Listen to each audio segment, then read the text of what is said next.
First at 5. From the University of Florida's College of Journalism and Communications, you're watching WUFT News. Right now, a fire 80% contained in Polk County.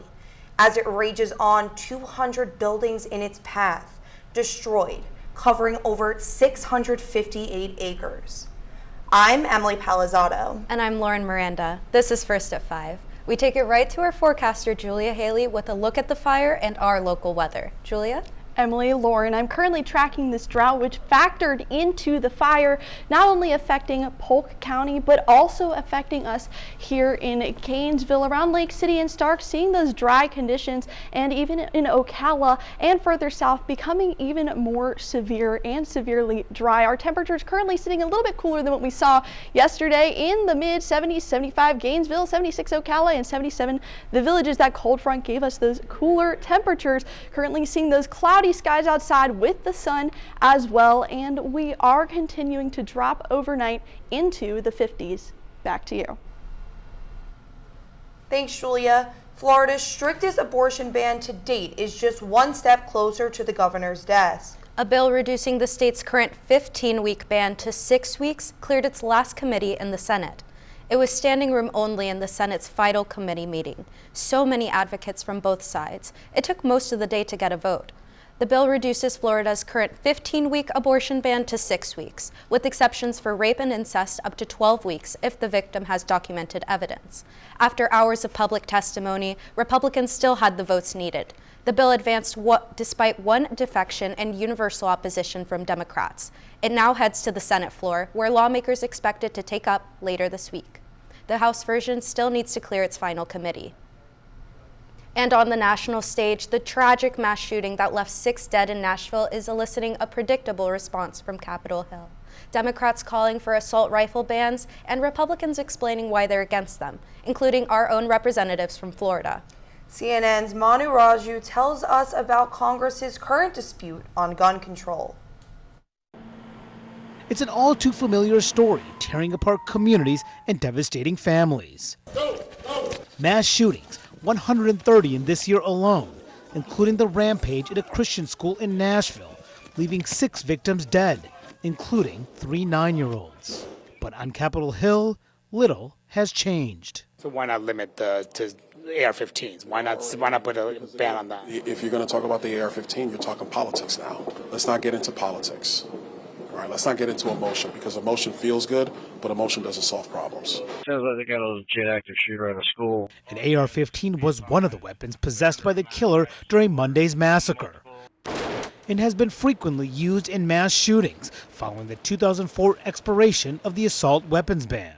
But President Biden lacks the support from Republicans, who control the House and can block legislation in the Senate.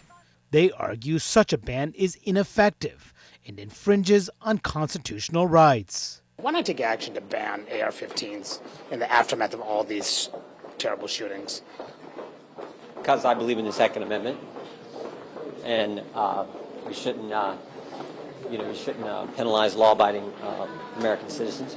The senator from Tennessee also declining to embrace further restrictions. What about banning those weapons that were used in attacks like these? I'm certain that politics will wave into everything, but right now I'm not focused on the politics of the situation. I'm focused on the families. Even Andy Ogles, whose district includes the Covenant School in Nashville, is a longtime supporter of access to high-powered weapons. Why not ban AR-15s?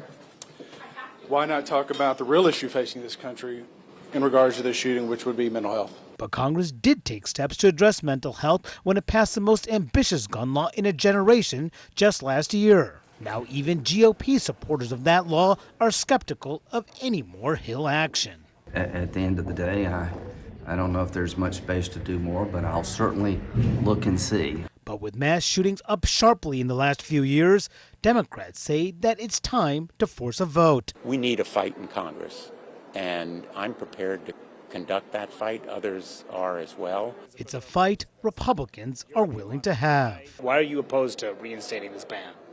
Well, I mean, a lot of people use ARs and AKs for sporting purposes. I've fired both of those things, so both of those firearms for sporting purposes. But listen, let's stay focused on the issue at hand, which isn't some generic question about guns. It's what happened to these children in this school by this shooter. President Biden is calling on Congress to act and act now, but it's largely a political move because he knows there's virtually no chance Republicans would allow new gun restrictions. A convicted murderer's attorneys are asking the Florida Supreme Court to reconsider his death sentence and stay his execution. Louis Gaskin, also called the Ninja Killer, is scheduled to be put to death on April 12th. This comes after he murdered a Flagler County couple in 1989. Gaskin's lawyers are arguing the jury was not given evidence of his mental illness or abusive childhood before voting 8-4 in favor of the death penalty. They say such evidence would have outweighed aggravating factors and may have spared Gaskin from execution. Gaskin could be the second Florida inmate executed within 2 months. And Alachua County Sheriff's Department is welcoming a new furry friend to its team. Starting on Saturday, 1-year-old German Shepherd Leo will begin canine certification school at the Sheriff's Office. Following the retirement of canine Thor, Leo was donated to the Alachua County Police Department by the owner of Peppa Dogs. Alachua County Sheriff's Department says training consists of 440 hours where Leo will be taught obedience, protection, searches, and tracking and criminal apprehension. The training is also designed to create a bond between Leo and his handler, Officer Rayleigh. Alachua County Sheriff's Department has also offered up its canine unit to the Gainesville Police Department in the wake of its temporary recess. The former CEO of Starbucks is getting a roasting on Capitol Hill, where he's denied allegations of union busting. Nearly 300 of the company's 9,000 U.S. stores have voted to unionize, but more than a year into negotiations, none have reached a contract agreement with the company. Reporter Alice Barr tells us what lawmakers are saying about the hearing. I have never, ever. Sparks flying today on Capitol Hill with the former CEO of Starbucks defending one of the world's most high-profile companies against allegations of unfair labor practices and union busting. Starbucks Coffee Company did not break the law. Senator Bernie Sanders, a labor rights champion, pressing Howard Schultz, who remains a Starbucks board member and shareholder. Have you ever threatened, coerced, or intimidated a worker for supporting a union? I've had conversations that could have been interpreted in a different way than I intended. Starbucks workers across the country have protested conditions, voted to unionize at 300 locations, and filed more than 500 complaints of unfair labor practices.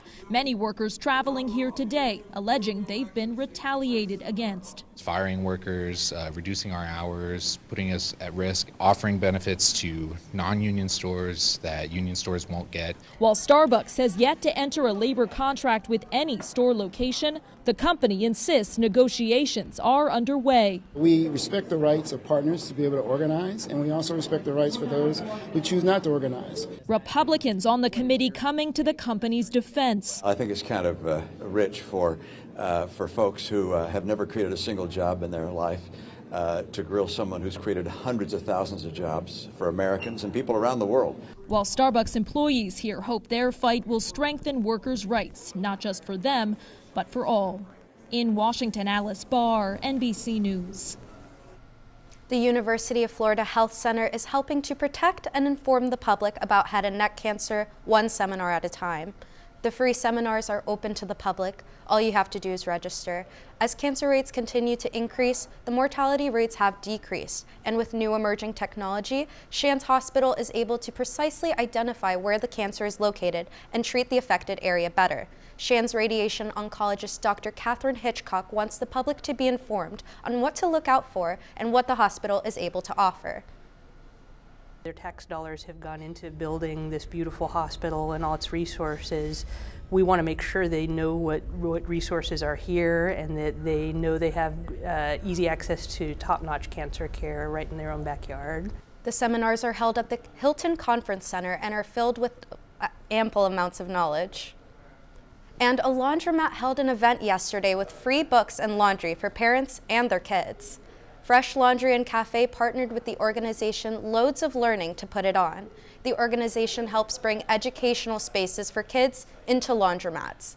Books, crafts, and food were supplied for kids and parents to enjoy while waiting for their laundry. There was also free laundry supplies, including detergent and dryer sheets. Owner Martza Paget says having books is important to entertain kids in a meaningful way. Kids are at the laundromat. Most often they're running around, banging on machines, jumping on tables, riding in carts, and this gives them actually a beneficial activity to do and not be in their parents' hair while they're folding clothes.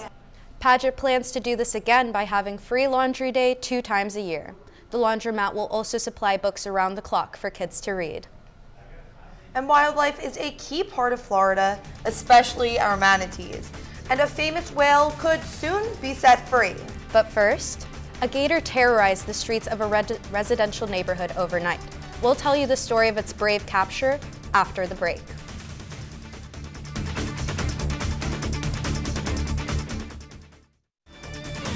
You're watching WUFT-TV News. Welcome back. A 9-foot-long alligator is in custody after it was found in the middle of a Tampa residential area. The animal was spotted wandering down the road shortly after 1 a.m. While waiting for a trapper to arrive, several police officers decided to take action. 2 jumped on the gator's back to hold it down while a third wrapped duct tape around its mouth. By the time the trapper, who was contracted with the Florida Fish and Wildlife Conservation Commission, arrived at the scene, all they had to do was muscle the gator into the back of the truck. The alligator was read its rights and later released back into its natural habitat. And more than 50 years after she was captured in the Pacific Ocean, the Miami Seaquarium's killer whale Lolita may finally be heading back to her home waters. The Seaquarium, Florida's nonprofit Friends of Lolita, and philanthropist Jim Irsay have announced a news conference Thursday to discuss the future of the beloved orca. Lolita, also known as Toki, was taken from the waters of Washington state in 1970 when she was just about 4 years old. She's estimated to be around 57 now and is the oldest killer whale in captivity. For years, animal rights activists have said Lolita should be moved back to her home pod, saying her pool at the Seaquarium is much too small. And Carol Baskin could be on her way out of Florida. Her big cat rescue sanctuary has merged with a wildlife refuge based in Arkansas. A press release on its website announced most of the cats will be moved there and the property in Florida will eventually be sold. Baskin is best known from the Netflix series Tiger King, and the release says the Big Cat Rescue will join forces with the Turpentine Creek Wildlife Rescue to cut costs and use remaining resources at the conservation project around the world. Baskin and her husband said they've been putting their resources into a federal bill which prohibits the private possession of big cats and their contact with the public. Established in 1992, Big Cat Rescue has been a refuge for exotic cats that have been abandoned, abused, or retired from performing acts. And it's been 6 months now since Hurricane Ian made landfall in Florida's Fort Myers Beach. That's right. WBBH's Gage Golding has the story of one man who survived the storm from inside his refrigerator. I almost left my life there. It's just scary. It's a thought that keeps George Andred up at night. I still get some nightmares. Hurricane Ian releasing hellish conditions on his home, forcing seawater in through the second story and giving George no other option. That's the only thing I have near me. I say, this thing might float, so I guess I gotta get into it. It's only appropriate that a refrigerator would end up saving this sous chef's life, and it was the most important thing in his home that day. Hey, and it worked out for me, so I'm glad it did. Speaking of that home, this is what it looks like now. It's gone, along with every single one of George's belongings. All that's left here is sand. A few weeks ago, they demoed the whole thing out. Actually, it feels better when I go by there. It was like nightmare. In the months that have passed, George is slowly getting back on his feet. He's back to work at the new Fresh Catch Bistro. Bit of bread for dinner. Just like his home, the old restaurant was destroyed by Ian. While things are getting better, normal or even a new normal aren't words he uses. Not really. Not me and myself, personally.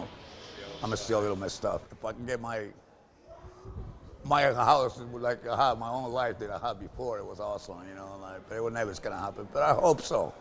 I always have faith. It's that very faith that helped George get to the 6-month mark after the storm. And it's what keeps him pushing forward each and every day. Because as the sun sets, this island is a little bit better than the day before. Don't take granted what we have. You know, what you got, we had. Because you never know when it could be the end of the day, man. Reporting local on Fort Myers Beach, Gage Golding, NBC2.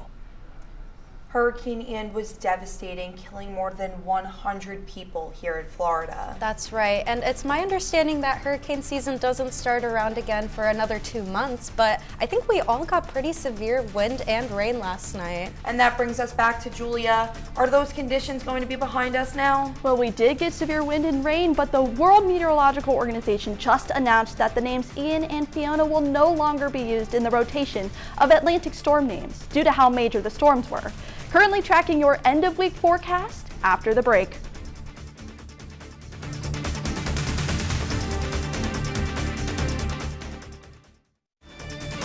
You're watching WUFT-TV News. Although we had some showers yesterday, we're currently in a deficit, especially near Cross City and even nearing our way into Gainesville. Now, this means if you do live in a rural area and possibly if you live on a farm, you may want to change how you are irrigating your crops, especially due to this drought here in Gainesville, those dry conditions, and even a little bit further southward, seeing those severely dry conditions make their way toward our area here in Florida. Now we have those sunny skies outside with those clouds, 73 degrees outside, and it's staying in the mid 70s around most of north central Florida, 74 Gainesville, 76 Ocala. That cold front giving us even the 60s, 68 Jacksonville, and 65 for St. Augustine. Now we do have a drop in temperature, especially near Jacksonville, 14 degrees and even 12 degrees difference in St. Augustine. Now for your Wednesday evening here in Gainesville, it's going to stay sunny and cloudy, so it's a perfect evening to get outside. Maybe go get some dinner while you're at it. Now those low temperatures are going to sit in the 50s, the lower 50s, 51 Gainesville, 53 Ocala, and 55 the Villages. Not really a chance for fog tomorrow morning, but we are seeing those highs start to rise once again into the 80s. That UV index staying high as well, so make sure that you save yourself from those rays with your sunscreen and your sunglasses. And not only that, but we are seeing that sun last just a little bit longer. We have a cold front moving our way, but it's really going to travel toward our area throughout the weekend and into the next week. Now Florida versus Auburn for Friday, staying sunny and cloudy with those temperatures dropping. It's a perfect evening to go and watch some ball. But for this spring season, currently seeing that red tide start to approach western Florida, and this happens when you have that runoff enter these waters. Now the waters are usually calm, and what's going to happen is that amount of sunshine that we're currently seeing and those high temperatures that we've experienced all winter and into spring are going to cause those algae blooms to start to form, especially here in Sarasota and even Tampa along the Forgotten and Emerald Coast as well. So this means that beaches may be closed for your weekend plans or even toward the summer as well. Now outside of our studio for the week ahead, we are seeing those warming trends back into the 80s for the weekend, sunny skies, and that cold front is going to approach around next week. Take a look at your 6-day outlook, starting to rise from Thursday to Friday back into the upper 80s with sunny skies. That chance for showers starting around Saturday, rising once again into the 90s by next week. Back to you. Thanks, Julia. And now in sports, we have made it to the Final Four, and the Florida Atlantic Owls are ready to take on Houston. FAU held a campus send-off for the Final Four-bound men's basketball team before they left for Texas. A large crowd of fans and fellow student athletes gathered outside as the Owls boarded a bus to Palm Beach International Airport, where a chartered plane waited for them and took off at 11 o'clock this morning, flying the team out to Houston. Now the Owls are making their first ever Final Four appearance, where FAU will face San Diego State on Saturday night, with the winner advancing on to the national championship game. Yeah, I don't know about you guys, but that's definitely not a matchup I saw coming. March Madness is really living up to its name. For real, and from a team that has never even won an NCAA tournament to a Final Four game. Yeah, it's certainly a team that's rewriting the history books, and they aren't the only ones in the state of Florida. One football player here at the University of Florida is quite literally cementing himself in history. We'll show you who it is and what the ceremony looked like when we return. Stay tuned.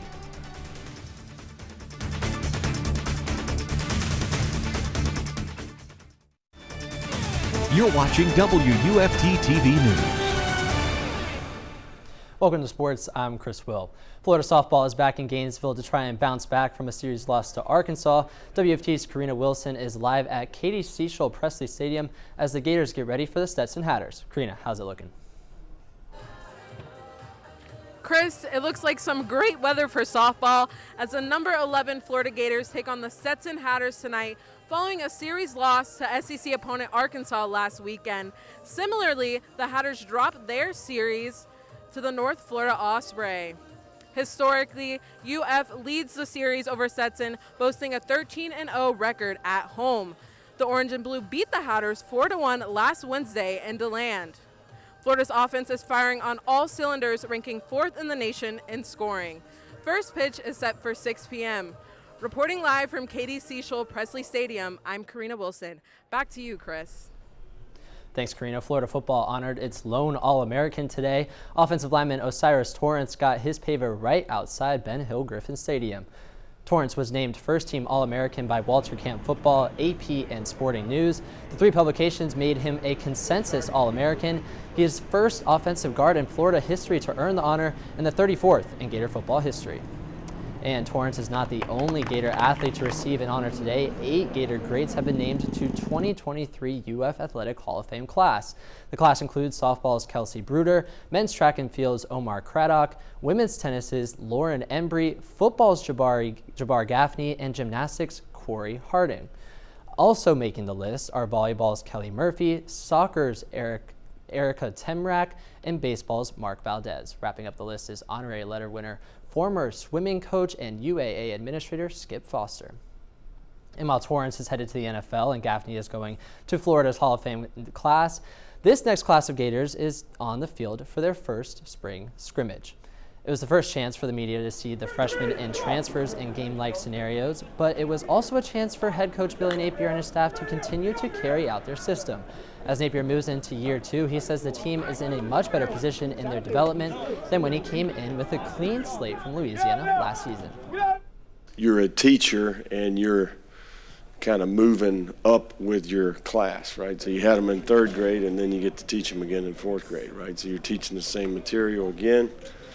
They're a little bit more mature, they're a little bit more aware. You know them as people. Florida fans will get to see that full Year 2 system on display at Florida's spring game on April 13th at 7:30. And Florida football is everywhere this week. The Gators will also host their pro day tomorrow with a number of prospects looking to up their stock. Anthony Richardson will headline tomorrow's festivities. The quarterback is receiving interest as a first-round pick and could possibly be the first name off the table. The Carolina Panthers currently have the first overall pick in the draft and will be in attendance for his workout. All-American offensive lineman Osiris Torrance will also look to secure his spot in the first round. Defensive lineman Javon Dexter will also be among the participants performing in front of a number of NFL scouts. And the World Baseball Classic is over, but MLB opening day is right around the corner. Here's a look at that opening day schedule. The Braves get the Nationals started at 1:05. The Tampa Bay Rays will get their season started at home against the Detroit Tigers at 3:10. And an exciting matchup on the mound as Max Scherzer and Sandy Alcantara face off in Miami as the Marlins take on the Mets at 4:10. That's your look at sports. Back to you, Emily and Lauren. Thanks, Chris. Finally, they might not be as cute or fluffy as puppies, but manatees are beloved creatures. And today on Manatee Appreciation Day, we raise awareness about these gentle sea giants. Their special day falls on the last Wednesday of March. Manatees are nicknamed sea cows because they spend about 8 hours a day grazing on seagrass. They have no natural enemy, but they're a threatened species because of pollution, climate change, and hunting. Many also end up injured due to collisions with boats and ships in the shallow waters.